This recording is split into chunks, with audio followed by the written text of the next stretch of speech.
Olá, olá, seja muito bem-vindo a mais um vídeo aqui do canal do Descomplica BIM.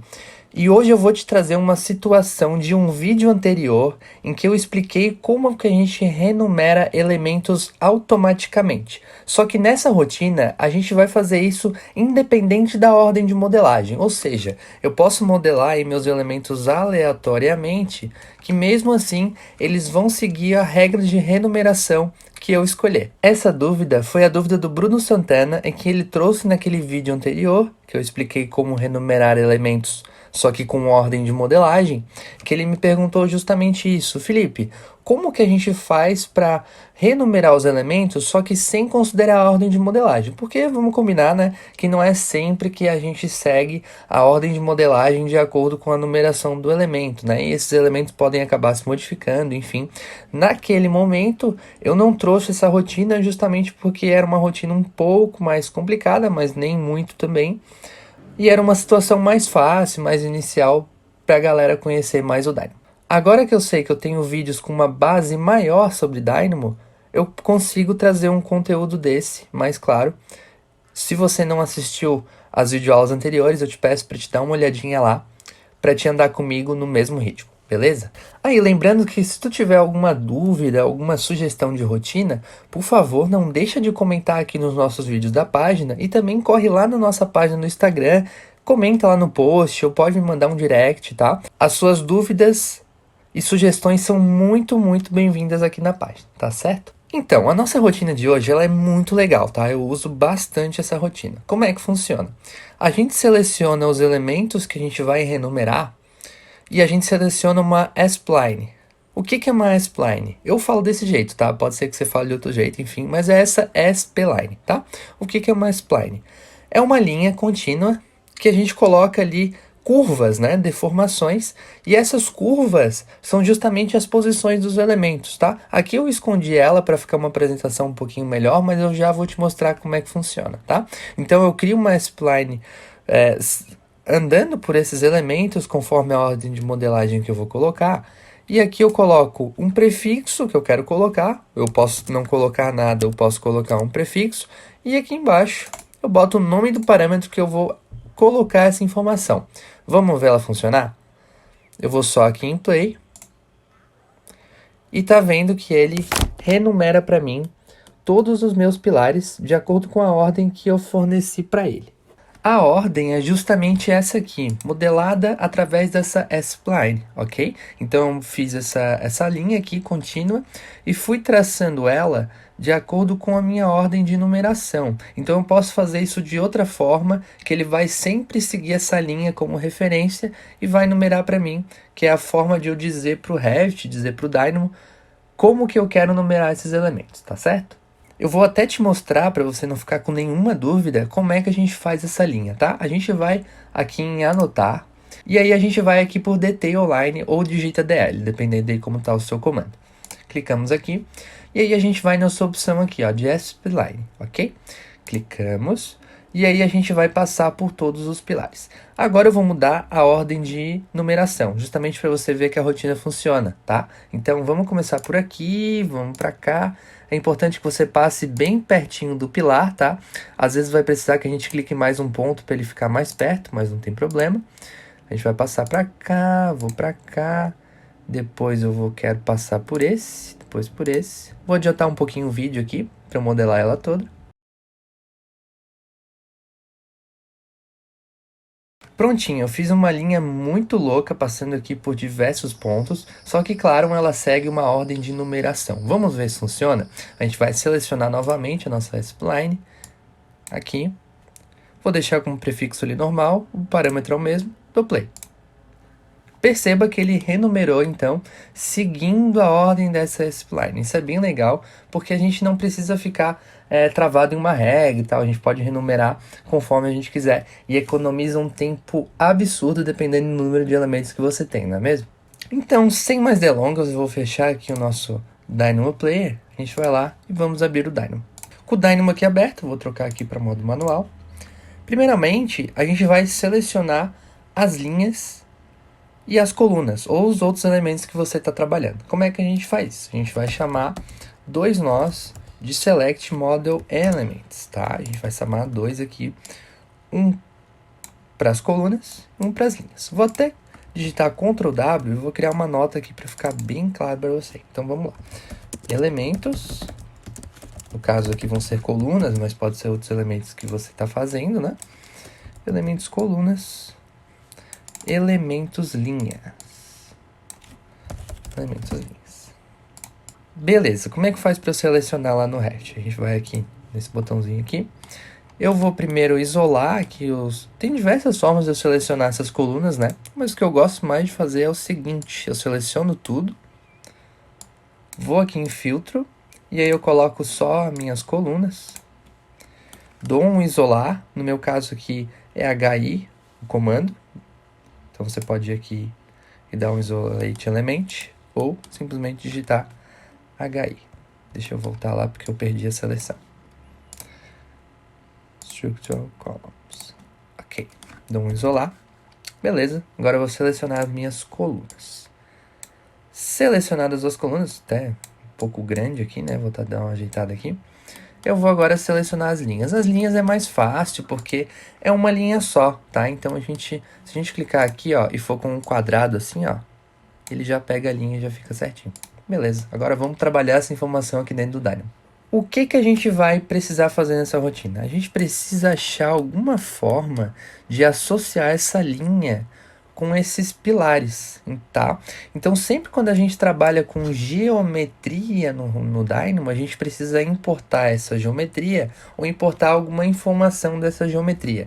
Nesse nosso caso, como a gente está trabalhando com posicionamento, com coordenadas, né, com posições, a gente vai obter a posição dessa geometria. Como é que a gente faz isso, tá? A gente vai aqui em element.getLocation para nossa localização do elemento. Colocamos aqui com esse aqui, vou dar um F5. E aí perceba que ele trouxe aqui para mim, para dentro do Dynamo, esses pontinhos. O que seriam esses pontinhos? São as localizações, né, dos centros de todos os pilares. Então ficou bem legal aqui, tá mostrando para mim, cada pontinho desse é um pilar.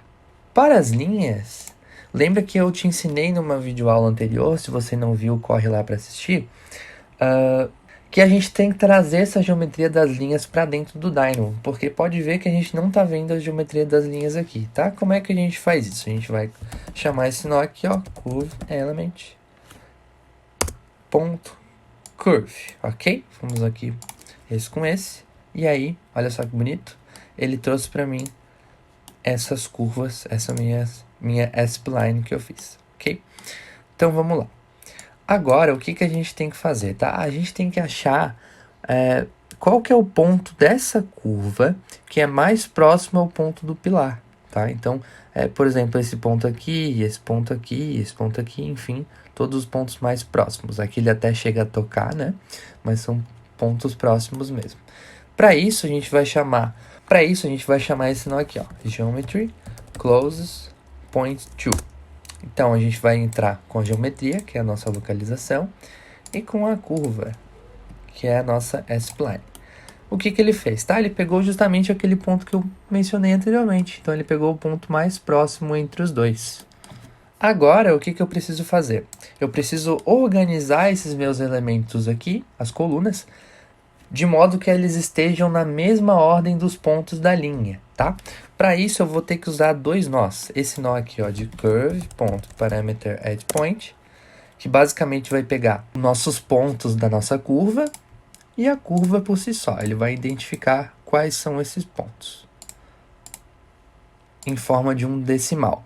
Esse decimal vai servir para a gente ordenar os nossos elementos. Sempre que a gente vai querer ordenar, a gente vai pesquisar por um nó de sort. Então tem várias opções de sort aqui.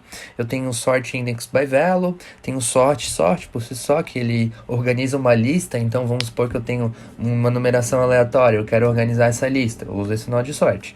E eu tenho o sort by function, que a gente pode entrar em um próximo vídeo, como é que funciona, que ele pega uma função que a gente define, ou sort by key, que é uma chave. Então, a chave são justamente esses números que a gente vai organizar. Então, a gente vai botar o double com keys aqui. Em list, vai ser, claro, os elementos que é o que a gente quer organizar. Vamos dar um F5. Perceba aqui que ele aparece nos nossos elementos colunas e ele está numa ordem diferente daquela do início, justamente porque eles agora estão organizados de forma que respeita o caminhamento da linha, que é a nossa regra para a renumeração dos elementos, tá? Então eu vou trazer esses nós um pouquinho mais para frente aqui.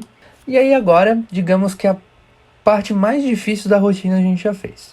Agora é basicamente trabalhar em como que a gente quer que essa informação apareça lá no parâmetro. É customização, é quem diz...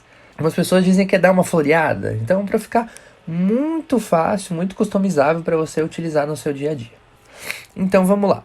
Assim como naquele vídeo anterior, para a gente conseguir numerar, trazer uma lista com números 1, 2, 3, 4, 5, 6, a gente tem que trazer esse nó aqui de range. Então, vamos chamar aqui o nó de range. Ele vai ter um início, um fim e um passo, tá? O início, você pode customizar aí, tá? A gente vai chamar um nó de number. Mas geralmente eu começo pelo 1, né? Que é justamente o primeiro elemento. Mas você pode colocar como input e dizer aí para o usuário definir qual que é o início da numeração, tá? Então o start vai ser 1. O end. Como é que a gente acha o end? O end é o número total de elementos, tá? Porque pensa que a gente vai numerar do 1 até o x, onde o x é um número total de elementos. Então, a gente vai chamar aqui de list count, que ele vai contar para mim quantos elementos que tem na minha lista, tá? Então, eu vou aqui em sort de list, count, e aqui vai ser o end. Perceba aqui que eu tenho 20, se eu olhar aqui eu tenho 19, só que ele conta do zero, então tem 20 elementos. O step é o passo, tá? Então é o passo que a gente vai contar, se vai ser de 1 em 1, de 2 em 2, de 4 em 4, ou através de uma fórmula, enfim, N maneiras que você quer customizar. Como eu não quero customizar isso, eu vou colocar um passo de 1 também, beleza? Então fechou. A parte de organização é isso, se dá um F5, ele lista para mim do 1 até o 20, é bem isso que eu estou procurando. Agora eu vou fazer um floreio ainda maior, porque eu quero acrescentar um 0 atrás desses números que são menores que 10, para todos ficarem padronizados com duas casas, que é o que a gente geralmente faz na prática, né? Como é que eu vou fazer isso? Eu vou chamar aqui um code block e vou te explicar um negocinho diferente, tá? O que a gente vai fazer? Todos os números que são menores do que 10, eu vou colocar um 0 aqui atrás, né? Então eu vou fazer uma regra aqui. Um x, que é o meu número, é menor do que 10? Vou colocar uma interrogação. Ok, é uma dúvida. Aí, sempre para uma pergunta, eu tenho uma resposta em formato de um valor booleano, que é um true ou um false, né? Uma resposta certa ou uma resposta errada. E aí, sempre quando eu tenho uma pergunta, eu vou ter uma resposta se aquela condição for satisfeita, né, o true, ou se aquela condição não for satisfeita, que é o false, tá? Então a primeira condição, se satisfeita, ou seja, se o número for menor do que 10, é ele acrescentar um 0 na frente, tá? Só que o que acontece? Se eu chamar o x de novo, vamos chamar o x aqui, 0 mais x, e aí aqui eu tenho que colocar 2 pontos, tá? E aqui vai ser o x, porque é a condição falsa. Então, se esse número for maior do que 10, ele vai colocar só o x, tá? Que seria os números normais que a gente não quer acrescentar o 0. Vamos testar. Bom, ele não fez nada, né? Por que ele não fez nada? Porque se você clicar aqui, pesquisar um nó de type, vamos aqui no nó de type. Se a gente colocar aqui na lista, nó de type, ele vai identificar que esse valor aqui que está preenchido nessa lista, esse elemento, esse item, é um inteiro, é um número. Então não dá pra gente acrescentar diretamente ali um 0 atrás de um número, né? Porque é um número, então ele não vai ter essa variação 0 e tal. Isso a gente pode manipular em um texto, né? Então eu tenho um caractere texto, aí sim, beleza, eu consigo adicionar um outro texto, né? Teoricamente, que é uma string, que é um valor de 0, tá? Então a gente vai acrescentar mais uma variável aqui. Então em vez de ser x vai ser y. Porque a gente vai transformar isso aqui em uma string, em um valor qualquer, um valor genérico, tá? Para isso, a gente vai aqui chamar um nó de string from object. Mas daí você me pergunta, mas isso aqui é um objeto, né? Um número? Como assim string from object? Ela é meio genérica, tá? Isso pode ser tanto para números, objetos, parâmetros, enfim. Qualquer situação ele vai converter em uma string, que é o que a gente quer. Então, eu vou colocar aqui object. Em primeira mão, a gente percebe que não mudou nada, né? Mas se eu colocar aqui no y, ó, ele fez para mim e tá certinho, bem como eu quero, né? 0,1 até o 0,9. Depois do 10 ali por diante ele não acrescenta. Então, beleza. Esse pulo do gato aqui foi bem legal. Tem diversas formas de a gente fazer isso. A gente pode chamar um nó de if aqui, por exemplo. Mas essa maneira aqui é muito mais direta, né? Então, como é que funciona, tá? Aqui a gente coloca uma estrutura de pergunta, um questionamento. Aqui a gente considera a situação que satisfaz o questionamento anterior. E aqui se não satisfaz. Mais uma questão, um floreio que eu quero colocar nessa minha rotina é um prefixo, porque isso pode acontecer, né? Então aqui, por exemplo, eu coloquei um prefixo P para os pilares. Eu poderia ter colocado um prefixo V para as vigas, um prefixo L para as lajes, enfim. Ou outros elementos, por exemplo, caixa de inspeção, CI ou CG para caixa de gordura. O que você quiser aí colocar como prefixo. Ou se não quiser colocar prefixo, também tá tudo bem. Mas a gente já deixa essa opção lá. Como é que funciona, tá? A gente vai chamar aqui um nó de mais. E aí a gente vai colocar aqui, esse que é o número, é o valor depois. E o valor antes vai ser esse aqui. Então a gente pode chamar aqui uma string. E aqui vai ser justamente o valor que a pessoa vai colocar. Como a pessoa vai colocar o valor, a gente vai colocar como input. E a gente vai renomear para ela se achar melhor. Então aqui a gente vai botar prefixo. Então, beleza, colocamos aqui o prefixo. Também dá para adicionar um sufixo, tá? Se você quiser. Então, a gente pode, dessa mesma forma, a gente só tem que inverter, né? Porque é um sufixo, então ele vai ficar desse lado aqui, tá? Vai ficar depois. Mas, nesse caso, eu só vou colocar um prefixo mesmo. E aí, vamos dar um F5 para ver o que aconteceu. Bom, não aconteceu nada porque eu não coloquei um prefixo, né? Mas, se eu colocar um prefixo aqui de P, ele fica com P, se eu botar V, ele fica com V e assim por diante, tá? Vamos botar do P aqui como já estava. Beleza. Ele numerou aqui do P1 até o P20. Ok. Agora, o último passo, como eu já tenho as informações e já tenho os elementos listados, é só correr para abraço e chutar essa bola no gol, tá? Então, vamos lá. Vamos chamar aqui element.set parameter value by name, que é esse aqui. Então, a gente vai chamar aqui o elemento, que é a nossa lista organizada, tá? Não é o nosso input, porque pensa que esse input aqui, ele tá vindo de uma maneira aleatória. Tá vindo de acordo com a ordem de modelagem, que é o que a gente não quer, né? A ordem de modelagem a gente já trabalhou no vídeo anterior. Então, a gente vai vir com os elementos sorteados aqui, os elementos listados, organizados. Então, vamos chamar aqui element. O nome do parâmetro vai ser uma entrada do usuário.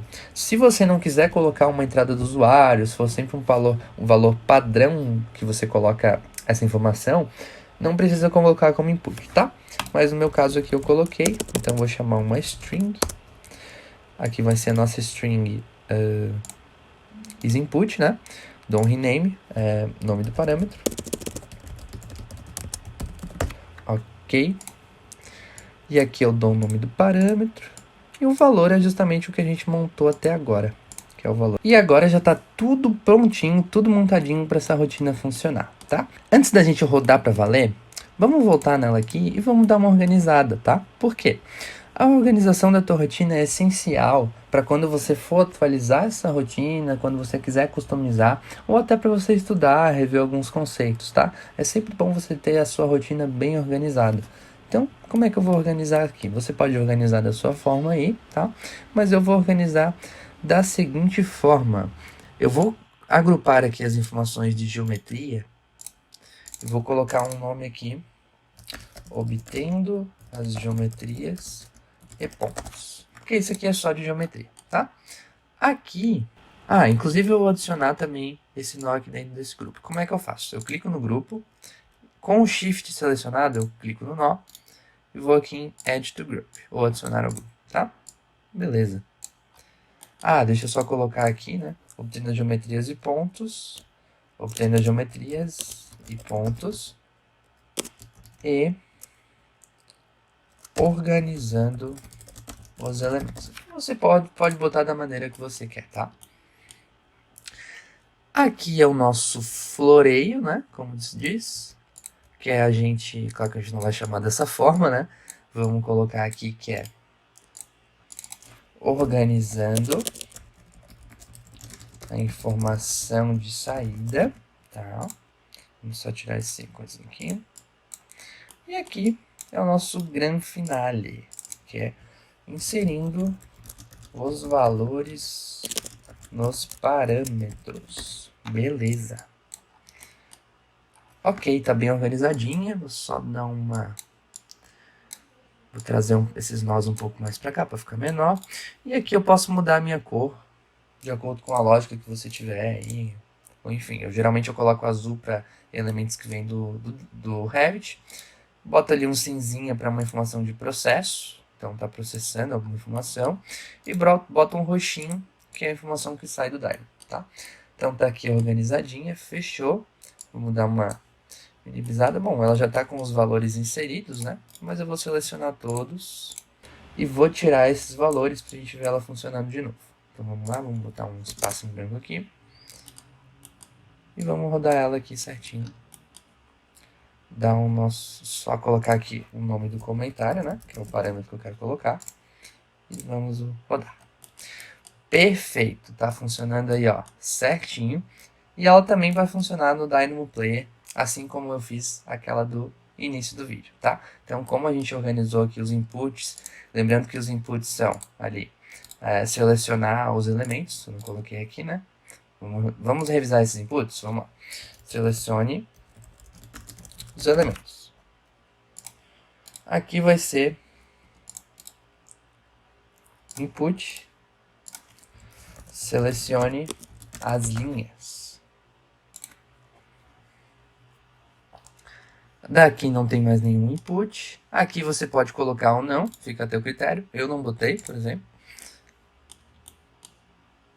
E aqui também vai ser um input. E fechou.